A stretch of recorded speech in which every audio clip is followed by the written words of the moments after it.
There are 56 state humanities councils in the U.S. and its jurisdictions. These councils support local humanities programs and events and are supported by the National Endowment of the Humanities. I'm Eric Clemons for Comcast Newsmakers at the Vermont College of Fine Arts in Montpelier. Peter Gilbert, Executive Director of Vermont Humanities Council, joins me now. Welcome to the program, Peter. Thank you. Good to have you with us. Pleasure. All right, for most of us, why don't you explain, first off, what are the humanities?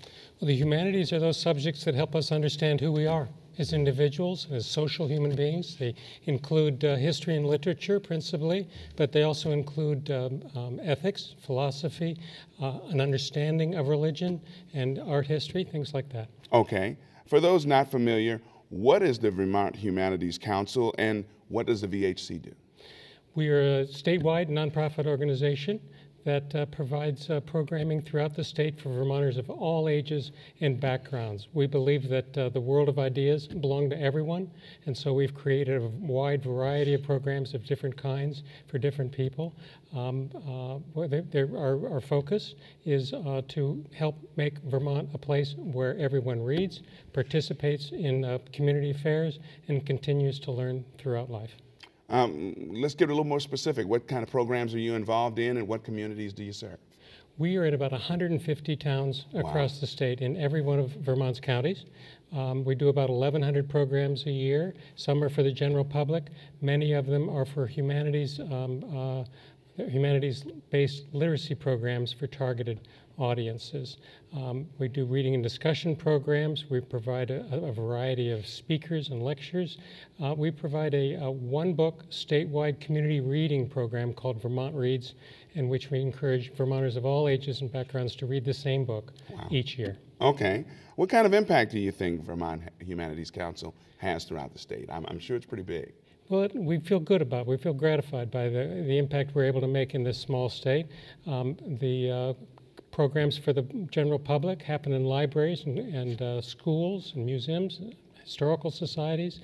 They strengthen communities. They strengthen those important organizations within communities to make libraries and these other organizations be as powerful and as important as they can be. The literacy programs really change lives every day. Thousands of Vermonters, their lives are really changed by them. And if you were to do one thing for a fellow citizen, to turn a non-reader into a reader has to be right up there at the top.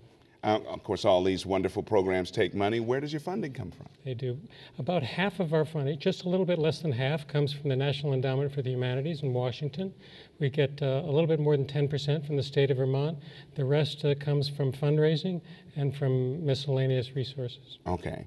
Why, in your opinion, are the humanities so important? It might sound like a very simple question, but I think it's multi-layered. Why are they so important? It is indeed.